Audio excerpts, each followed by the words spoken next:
This week, it's on acceptance. I got to apologize because I chose this months ago, and I didn't realize what was going to be taking place in society at this time. I didn't realize the tension that was going to exist in our place, in our community this time. And there is always a tension when you're preaching between being pastoral and being prophetic. And you have to balance those two tensions out all the time, because I know people come to church and they are exhausted. They haven't had time to study the Word of God during the week.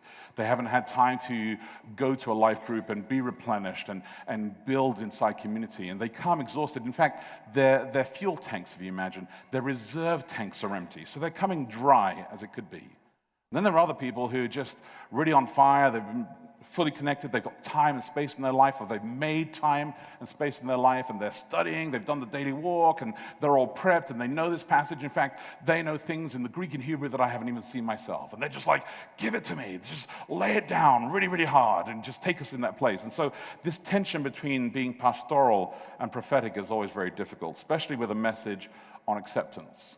So yesterday I came by this quote, and it said this by Nelson Mandela. Fools multiply when wise men are silent. Fools multiply when wise men are silent.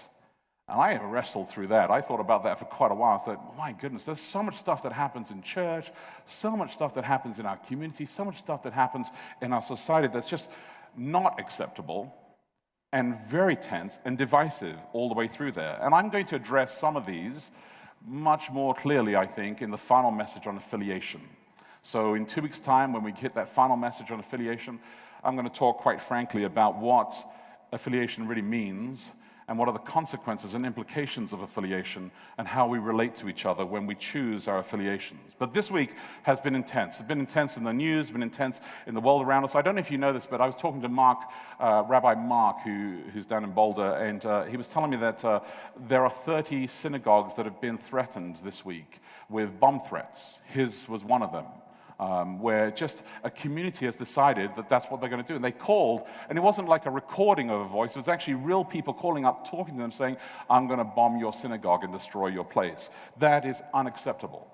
You may have seen in the news reported this week as well about how a girl took her life, a seventh grader took her life live on Facebook because she doesn't feel accepted, doesn't belong inside that community inside there. For Josh's birthday last weekend, one of the things that we did, we went and saw the movie Hidden Figures. Anybody seen that? Hidden Figures? Oh man, I wept through that. I was moved through that story. It's a story of NASA and all the mathematical equations to be able to bring, the men back from space and all this incredible stuff, and the racial and sexist tensions that existed in society all the way through, and the fight and the struggle. And there were just powerful scenes of reconciliation and powerful scenes of acceptance taking place inside there. You just felt overwhelmed, especially at the credits at the end when you saw what has happened as a result of these great things inside there. And then 2 days ago, I saw that somebody posted on Facebook their comment about things that are taking place today in politics. And they said, heaven has walls. Heaven has walls. And this was their attempt to be able to kind of bring in some perspective on what they believe the walls mean today that are being planned to be built. These are all interesting statements that are being placed out there, and it really implies that there is acceptance for some and acceptance not for others. And acceptance is a very difficult thing. And that's the very first question I have for you. It's the very first question inside here. Why is acceptance so difficult? Why is it so difficult to accept something? Why is it so difficult to live a life of acceptance? And the tension is that there are three words that we often get confused when we think of acceptance. We think that it could be that we actually are condemning, it could be that we are conforming, or it could be that we are condoning. And sometimes when we think that we accept something, we feel that we've let our standards go down. So we all create standards, every single one of us. I mean, I have standards when I'm driving. I look around and I think to myself, you need to learn to drive. You really do. I really do. I wish you would actually indicate. I wish that you would flash your lights towards me to let me know that the officers have laid a trap up ahead. I mean, these are just very simple etiquette things that you should do. And when you're driving and you're kind of connected to that. So we feel that we have standards, and we feel that these standards maybe are diminished by accepting people. And so we don't understand how to actually restrain through that. We feel that if we've accepted something, maybe we've given up, you know? And if we accept something, maybe it's because you don't know how to respond to the reality of that. I don't know if you've ever played this game, and I play this game a lot my family plays this game. It's called the Would You Rather. You ever play that game? As a family, it gets really out of control. It gets to places that are very dark. They're dangerous. But I'm going to give you some very safe ones. These are just two classic ones, you know, and you can see how you feel about this. Would you rather have a head the size of a watermelon, not like a little baby melon, a watermelon, or a tennis ball? Right? And you're like, I know, some of you are thinking tennis ball. I know. PB brain, just tennis ball or watermelon. So you have to wrestle through that. Would you rather live in a house that is really the best house, but in the worst neighborhood? Or would you like to live in the worst house in the best neighborhood? I know. Don't answer, because I don't want to know. These are tensions all the time. Let me give you some that you could answer now, right? And so, would you rather help someone or be helped? How many of you would rather be helped? How many of you would rather help someone? Yeah, I know. How many would rather love someone or be loved? How many would rather be loved? Yep. Talk to your spouse. All right. And then, how many of you would rather love someone? Yeah, I know. How many of you would rather be saved or save someone? How many of you would rather be saved? All right. And how many of you would rather save somebody else? Yeah, I know, you people. How many of you would rather be accepted or accept someone? How many of you be accepted? Yeah. And then how many of you would rather just accept somebody else? Such generous people. Yeah, I know. It feels nice to do something for someone else who needs it. It doesn't feel so cool to accept something when you need it. And we do the same with God all the time. We say we want to be saved.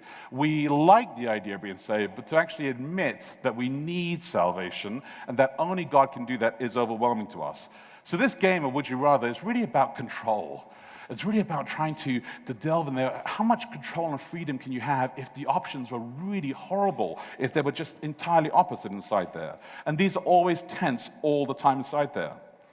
I remember once, years ago, when I was a child, there was a family in our church that didn't have any food. They ran out of food, they lost a job, things were going really bad. And a group of the members in the church got together, made these huge care packages, right?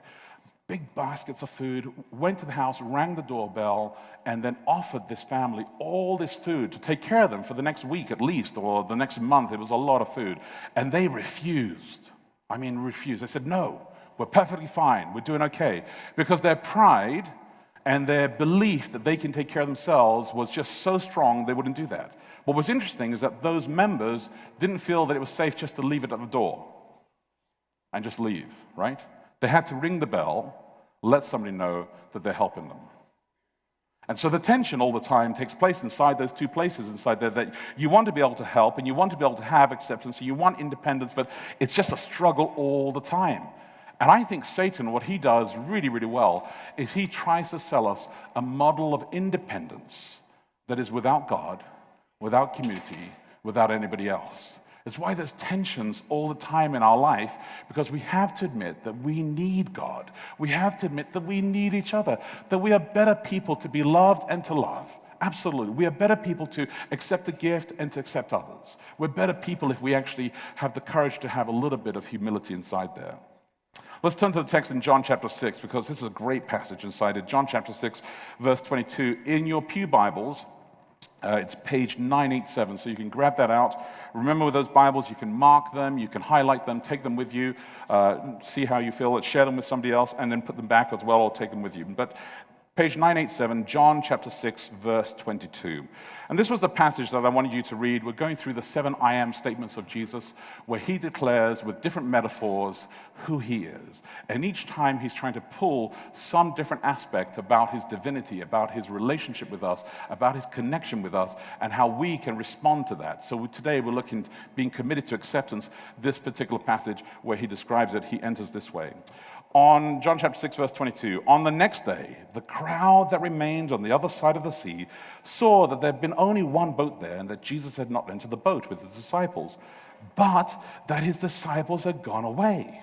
Other boats from Tiberias came near and placed where they had eaten the bread after the Lord had given thanks. So they were just like, where is Jesus? I don't understand what's going on here. Something's happened. The disciples are gone. All the other boats are around. What actually happened to Jesus Christ inside it? So you have to go back and read the story before. And I hope you did that during the week. And if you didn't, I want to give you a quick Cliff Notes example or like a summary of it really quickly.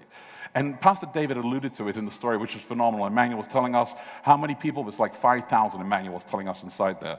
Jesus feeds 5,000 people. And as Pastor David was sharing as well, he uses the bread and the fish from this little boy who's willing to share what he has with them and say, this is actually what I'm willing to do. And Jesus multiplies this, does this incredible miracle. It happens in chapter 5, all the way back there, that they're really excited about this. And then Jesus, he sees this. But then in verse 15, I believe at the end here, verse 15 of chapter 6, it says this, perceiving then that they were about to come and take him by force to make him king, Jesus withdrew again to the mountain by himself. This is the reason not to have fellowship lunch. If you provide food, people want to make you king. Is that right, Lana? I think it's true. It's true. I don't see her here. But it's true. If you provide lunch, people are like really happy. And in fact, that's what they thought the gospel was. You feed me, you take care of me, you do all of my needs, I'll follow you. Man, I will make you king whether you want to be king or not. Jesus knows this. He realizes that the experiment hasn't gone as well as he planned. They feel that the food is actually taken them to a different place. He wants to bring them to another space, so he disappears. He actually walks on water. The disciples are in the boat. They see Jesus, and this incredible miracle takes place, and he's on the other side of the lake at Capernaum. Read on in John chapter 6, verse 24 now to 27. It says this, so when the crowd saw that Jesus was not there, nor his disciples themselves, they got into the boats, and they went to Capernaum to seek Jesus. When they found him on the other side of the sea, they said to him, Rabbi, when did you come here? And Jesus answered them, truly, truly, I say to you, you are seeking me not because you saw signs, but because you ate your fill of the loaves. Do not labor for the food that perishes, but for the food that endures to eternal life, which the Son of Man will give to you. For on him God the Father has set his seal. I love how Jesus just switches it all up with them. He uses the moment, and he teaches them in the moment, right there and then, this is what actually needs to change inside here. And this is not new. It's not even a harsh reply. I know you're thinking to yourself, they were hungry. He fed them. They come across the lake with their boats, and they arrive at Capernaum. You realize this, that Capernaum had approximately 1,700 people living in Capernaum. Now you have 5,000 people, plus their wives and their children. So at least another 10,000 people have hit this little city where only 1,700 people live. Can you imagine the chaos in the city? It'd be like the traffic jam of your entire life. You're just like, where do I go? I don't know. Everybody's talking to each other saying, where is this Jesus? And they've all come because he made bread. And he fed us. And man, that bread was good. Whole Foods couldn't even touch that bread. It was so sweet. It was fantastic. It was the best bread I've ever had. I want that bread for life. I want him to be my king who supplies bread because I don't want to have to go get any more. And Jesus says, I want to just take this and turn it around. In fact, he reminds them of a story that took place in Mark chapter 8. And it's page 935 in your Bibles of Mark chapter 8. If you turn with me to Mark chapter 8, verses 14 to 21. It's a great story inside there where Jesus is talking to them about it. And he says this, verse 14. So turn with me there. It's a page again, 935, Mark chapter 8, verse 14. Now, they had forgotten to bring bread, and they had only one loaf with them in the boat. And then he cautioned them, saying, watch out, beware of the leaven of the Pharisees and the leaven of Herod. And if you scroll all the way down, he says this to them in verse 19. When I broke the 5 loaves for the 5,000, how many baskets full of broken pieces did you take up? They said to him, 12. And then he said, and the 7 for the 4,000, how many baskets full of broken pieces did you take up? And they said to him, 7. He said to them, do you not yet understand? And I love this story because the story starts off with that funny line where basically they get onto the boat and they forgot to bring food. These are the doofiest disciples in the world.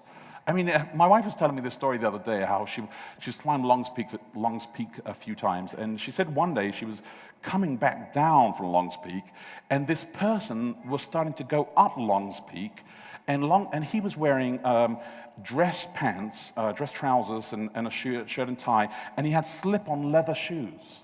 And she was like, he's not going to make it. I don't think he's prepared for this. And I don't know if you've ever been camping and you suddenly realize that the person responsible for bringing, the rolls of paper didn't. I've never done that, and I've never been part of that experience, but I'm just saying, I've heard. It's horrible. It's horrible. So people arrive and they go to things and they're just not prepared for this. The disciples are going out with the trip on the boat and they're like, I have 1 loaf. And Jesus is like, seriously? I mean, 5,000, I fed them, 4,000. You couldn't think to bring 2 loaves? Oh my goodness, you guys. And then he goes and he kind of tries to teach them a lesson in the experience as they're suffering through that entire moment inside there. But Jesus is constantly pushing them all the way through and saying, look, I need you to understand that I am constantly going to be taking care of you inside here. And his attempt to take care of us was phenomenal. It was transformative. We try to do that in this church as well. We try to take care of people here. We do so with our life groups. We do so with our socials, our fellowship lunches, our baby showers. Our baby showers are really an excuse to get together. We do like the babies, we really do, but they don't really know what's going on. Some of them haven't even been born, and some of them have been, and we're just having fun. We're just getting together and loving and looking after each other and talking to each other, and it's phenomenal. It's a great experience. Our fellowship lunches, we connect. It's just good community. We try to take care of people. We also have the Good Samaritan Fund. And this is a great fund. It's organized by a few people in this church, led by a few people in this church, small group, and we practically help people. We'll help them with their mortgage payment. We'll help them with, with their rent. We'll help them like a temporary quick fix with their car or whatever it may be that they need. We can actually help them out with the Good Samaritan Fund. But that is not the fix. Those are all just Band-Aids. Those are just like medicine. When you go see your doctor has 2 options. Your doctor can say, rise and heal yourself. No, they don't say that. They can say to you, look, I can actually help you get better, or I can give you some medicine to make you feel like you're better, right? And most times, I agree we should just take the medicine, right? Just take the medicine and then feel better for a while. But what the doctor really wants you to do, he or she, they want you to take you to the place where you're saying, let me be healed. Let me transform what's going on in my life, if possible. Let me change this. Let me do the long-term stuff that needs to be done to be able to not have to come back and get a temporary fix inside there. So we are all about temporary fixes, but Jesus is saying, this bread that you ate, I need you to actually understand there's a much deeper bread that I want to give you. It's a bread that's actually going to transform who you are from the inside out. Verse 28 inside the text says this. When they hear this story, it's Jesus telling them this. It says there in verse 28, then they said to him, what must we do to be doing the works of God? And then Jesus answers this text and he goes through and he tells them, let me just take you to this deep level here. Let me teach you how to grow food instead of just eating it. Let me teach you actually how to be healthy instead of just taking meds. Let me teach you actually how to actually be in community rather than just trying to exist by yourself. Let me teach you, verse 35, that I am the bread of life. And whoever comes to me shall not hunger, and whoever believes in me shall never thirst. And when you're in the desert, and the heat is beating down on you, and you're looking at Jesus, and he's telling you, I'm talking about sustenance that will last forever. He captures the moment, and they are just overwhelmed with joy, and then they revert back straight away to say to him, I'm pretty sure he meant just food, right? I'm pretty sure he meant just food. In fact, in verse 41, it says this, so the Jews, which is a term that they used to describe the religious leaders of the time, The Jews grumbled about him because he said, I'm the bread that came down from heaven. They said, it is not this Jesus, the son of Joseph? Get down to verse 52. It says that then the Jews disputed among themselves, saying, how can this man give us his flesh to eat? So Jesus said to them, truly, truly, you don't understand what I'm saying. It's a metaphor. It's a metaphor. As best as I can say this. In fact, he knew. He knew by saying that he was the blood that it was offensive. I mean, these Jewish people understood the First Testament principles about how blood carries all the disease. And so when you eat meat, it's kosher, it was clean, all the blood was removed. So the idea of eating any blood would be horrible. So Jesus is saying, of course, I'm not asking you to do this. I'm telling you this because it's a metaphor. But then you get down to verse 60, and I did jump ahead. I got kind of excited, and I jumped ahead. Verse 60 says this, when many of his disciples heard it, they said, this is a hard saying. Who can listen to it? They themselves were really complex about this and said, I don't know, Jesus, you're asking me to accept a lot of things. You're asking me to change a lot of views, and I just cannot accept this. In fact, Jesus knows this. He tells them, look, I'm trying to tell you it's a metaphor. Just understand this. I'm telling you I'm the bread of life. I'm the source of all this. But by the time you get down to verse 66, and this is a tragic verse, after this, many of his disciples turned back, and they no longer walked with him. And the Greek implies in that text there that it's not that they no longer walked with him for a day, or they no longer walked with him for a week or for a month. They left entirely, forever. They stopped following Jesus. There was no room for them to accept Jesus, and there was no room for them to accept others. It was very, very difficult for them to actually embrace the change where Jesus was saying to them, I am your faith. I am the one who can restore you. I am the one who created you. You are only saved by coming through me. I am the one. And they could not accept that. When I was 9 years old, I moved a lot as a child, and I went to this new school. And I remember I was in the playground, and we were playing a game called Ring a Roses. You guys know this game? It's horrible if you ever read the story about it. It's basically about the Black Plague. And but the kids didn't know this. I didn't know this at 9 years old. I was like, oh, we're going to go play Ring a Roses. It's fantastic. But if you read up the story about it, you'll never play Ring a Roses ever again. Not that you do now at like the age that you are. But I remember I was 9 years old, and we went into the playground, and we were going to play Ring a Roses. And I put my hand forward to hold this girl's hand, because there was a whole group of circle of us. And she looked at me, and she grabbed my hand, and then she let go of it. And she said, I'm not holding your hand, you fatso. Now, I didn't know what a fatso was.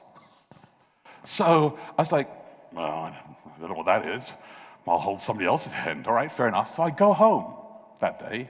And I confided in my mom. I said, hey, somebody called me a fatso. And my mom looked at me horrified because she knew what it was. It was an abbreviation for fat sod, and sod is pig. She was calling you a fat pig. I mean, it was like, oh my goodness, really? Then I was really horrified. I was like, why did she call me a fat pig? Maybe I was a little bit fat, but I wasn't that fat to be called a fatso, right? It was just horrible. 30 plus years later, I know this girl, and I know her sister. 30 plus years later, I got to meet them again. Got to sit down by their bed, or for one of the sisters. Got to pray a blessing on her life and for healing. They're phenomenal people. We were just kids at the time, and we didn't know how to relate to each other. We didn't know how to accept people who look different, act different, or smell different, or think different to us. But now, we're best friends. We're good friends. We actually can call and pray for each other. That's how good it is. That's what acceptance of Jesus does in your life. And both of them are phenomenal leaders in the church, good people who actually care for others as well. I've always, for some reason, been drawn to protecting others. I don't know if that's like some kind of thing of being, the oldest child for a while there, or, having a little sibling brother that I could beat up and protect at the same time. I don't know what that was, but I always felt drawn that way. Even when I was at school, I felt that the kids who would be picked on would all come to me for protection. There was a friend of mine called Kevin, and his name is Kevin Morris, and I tried to look him up yesterday because I haven't spoken to him since I was 13, 14 when I left that school. But I'd love to be able to connect with Kevin Morris. We called him Moggy. And Moggy was like super skinny. I mean, like he could fall in a drain if he ran by. Moggy had speed like lightning. He was like the road runner, just like 100 miles an hour. And then he could just drop on the floor, or like lie down flat and scrunch up like a bat had fell down and just landed on the floor. It was just incredible. But Moggy was very cheeky, very funny. And I liked Moggy a lot, and he was a good friend of mine. And Moggy would tease people who were usually the bullies in the school. So then these big bullies would like chase around to try and find Moggy, and Moggy would run like 100 miles an hour and then just drop behind me, right? And he'd fall, and he'd like be just around my feet, like hiding, like what's that guy from Lord of the Rings? You know what I'm talking about? Gollum, except for he had hair. It was just horrible. It was just like that. And then these kids would come and like, get aside, Jay. You know, we want to beat up Moggy. We want to teach him a lesson. And I would defend him. And I always felt good about defending Moggy, right? I always felt like this is what I was just wired for. It was good. And I would defend Moggy all the time as best as I could. And I felt that having friends that I could actually help was always very good. I didn't realize how much I needed friends myself. I enjoyed being able to help other people. When I was 16 years old, a few years later, my father had, a few years before that, had decided to go back to school and retrain. And I don't know if you're one of those parents that's gone back to school in your 40s and 50s, and I know we have some people here, and so my father, he went back, he wanted to go study for ministry, and so he retrained his entire life, went to school, went to Newbold College to study to become a pastor. And we were growing up there. Now, my father is a very conservative Seventh-day Adventist. And by conservative, I mean that here is conservative, and then there's my father about a mile over there, right? So he understood, things very straightforward for him, understood it well. Fifth-generation Adventist, that was where my father stood on a lot of things. Plus also, and I've been a teacher, and I've taught in seminary, and I know what it's like to have a class where you have an 18-year-old, a freshman, and you have like a 50 or 60-year-old as a freshman as well. It is weird, all right, as a teacher.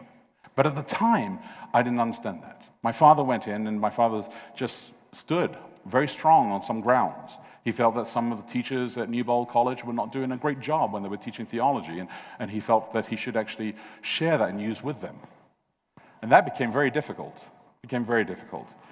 So difficult that when he finished his master's, they requested that he leave campus and be done. And by be done, they said, if you're not done by this date, we will evict you.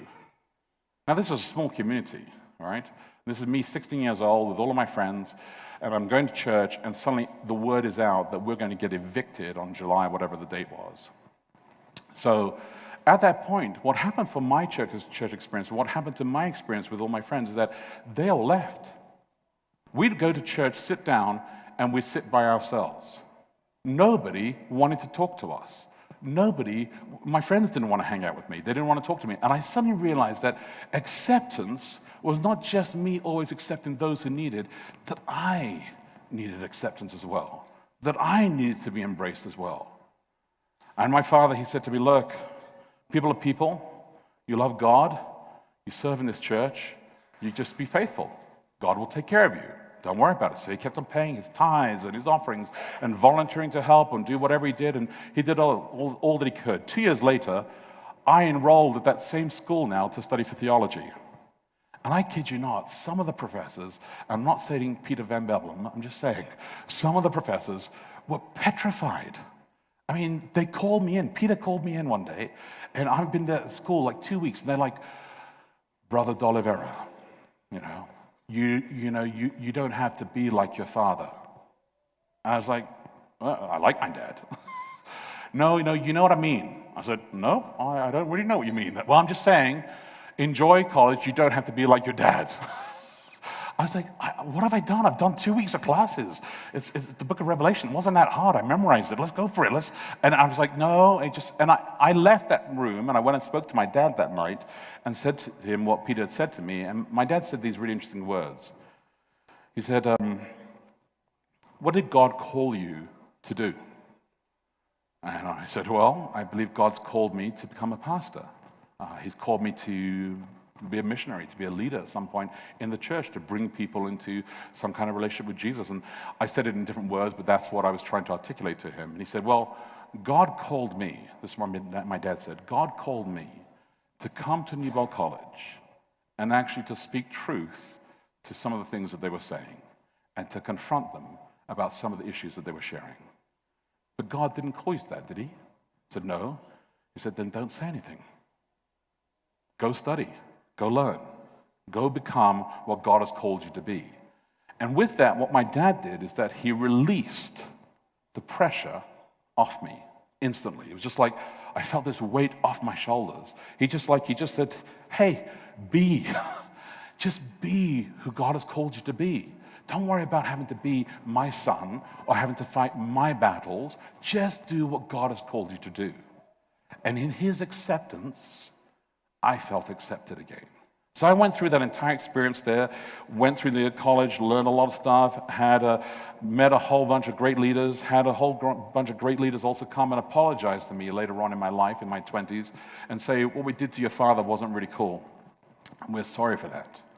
I said, hey, that's good. In fact, I got to meet some of these guys 30 years on. Just in the last couple of years, I met a few of them who we got to be able to pray together. Got to be able to be community together.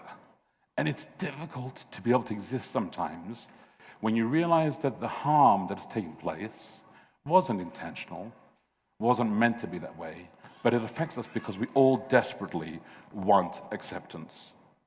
Well, Jesus understood this really well. And in this text inside here, when he tells them about this, he says, look, I need you to understand that I am going to teach you to become defenders of others. I'm going to teach you to become great leaders that will show acceptance to those who don't want to be accepted and don't know how to be accepted.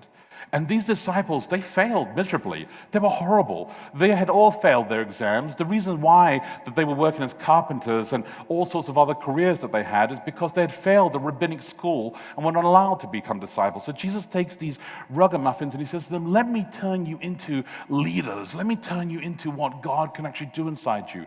And he goes through and Jesus starts to hang out with everybody. He hangs out with, in the Bible it says, tax collectors and sinners, implying that tax collectors have their own class, all on their own, next to the sinners. I'm just saying, I didn't mean that about Sean, just sharing what the Bible says. And so it's just tax collectors, because the tax collectors in those days had betrayed their people. So the Jews would look at them and say, you sinners, and the tax collectors, oh, even worse than a sinner, because they were continually betraying their people, serving Rome in the way that they did this. He says, you sinners, he said, you children that have been despised on, I will embrace you, I will take your bread and I will multiply the gifts you give me. The men and the women, I will bring them together and I will let them become my disciples, and these will actually transform the world. He says, all races, Gentiles, Jews, Greeks, everybody, all together, you can do it because Jesus is the one who's calling you to this. But we have issues, my friends. All of us have issues. All of us have things that are complexly hidden inside us, and we need the transformative power of God. Some of us are liars, some of us are thieves, some of us slander and gossip and hurt each other. Some of us are Republicans, some of us are Democrats, some of us are Green Party and Tea Party. Some of us actually are straight, some of us are gay or lesbian or transgender or bisexual. Some of us are married, some of us are divorced, some of us are single, some of us are just having affairs after affairs. We all have issues. We can pretend, and I'll tell you this, at Boulder Church, you are not in, this is not that church. It's not that church. You want a church where you can go to church and you can pretend that everything's fine? I can give you a long list. There's tons of them. At this church here, you are who you are. We embrace you for who you are because God has embraced us. And with that grace, we can be transformed. That's what we are. That's the kind of people we need to be. Not people who have just set up our own criteria of what we believe standards to be and then impose on somebody else and says, I need you to now jump into my hoop and actually agree with my hoop and live in that hoop. God says, I'm going to take you wherever you are, and I'm going to bring you on that journey to where you need to be. Because this is the way it works. Jesus says, I'm over here, and you're over there. And by the way, you can't walk to me. You have to let me come over there, pick you up, and carry you. And if you let me carry you, I can bring you to over here. But you have to admit that you need me. And I'm trying to nudge you all the time to say that you need Jesus. And with him, you can be different. Our final question this morning is question number 6. I skipped a whole bunch. It's all good. You can join us in the Bible study class and discuss this at home. But what does acceptance by God mean? What does acceptance by God mean? It means that we eat bread and we drink the water, and when we do that, we grow. We grow. You have to grow. God's calling you to grow, and that means you change. It's not that I tell you to change, it's that God's power inside you changes you, and you grow, and you change the things that are the struggles and the messes inside you. Jesus wants you to know that it's never too late, it's never too hard, and you're never too far away. You can always grow with him.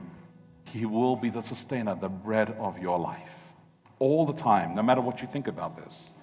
On Tuesday at Fresh Word, we're meeting here for our life group and Bible study. And this is at noon, so primarily people who are retired or semi-retired or have the flexibility in their workspace. And in that conversation on Tuesday, we talked about life, talked about the loss of life. When you go home and you suddenly realize that the person who you love is no longer there and your bed is empty and you're there by yourself. And the loneliness that comes with that. And then somebody said the appreciation that comes with that. When you suddenly realize the value of what you lost, that you look at people differently. And you live a life of more grace. And the grace means that you're actually more accepting of people. And I was like, wow, that's maturity. That means that Jesus is holding you right now, and he's saying to you, hey, you look at everybody, they're all welcome. Every time you feel that you're not welcome, every time you feel that you're not accepted, it's because Satan is telling you that. And he's trying to pull you away from this community, away from God. And I'm telling you this, that Paul understood this well. So the final text I have for you is on page 104.3. It's Romans chapter 5. Paul understood this well, and I think that the reason why Jesus chose Paul is because he knew the journey that he had been. And this is what he says in Romans chapter 5, verse 6. For while we were still weak, at the right time, Christ died for the ungodly. And for one will scarcely die for a righteous person, though perhaps for a good person one would even dare to die. But God shows his love for us, that while we were still sinners, Christ died for us. This is what God has called us to. An incredible miracle and an incredible reality that while all of us have sinned, he died for us and he's called us for that. And we're all accepted in his kingdom. And because of that, let's let God do the transformation. And let's be the people that actually accept each other. Whether we disagree or agree, let us learn to actually live love with each other. Let me pray for you. Heavenly Father, a lot of tension in our lives, a lot of tension personal, a lot of tension corporate, and a lot of tension wider. A lot of struggles all the time where we're desperately looking for acceptance from each other and acceptance for others as well. God, may you give us the courage, may you give us the ability to hang on to you, and you give us that kind of love. The love that actually is accepting, the love that is committed to making a transformation in our lives. We ask this in your Son's name. Amen.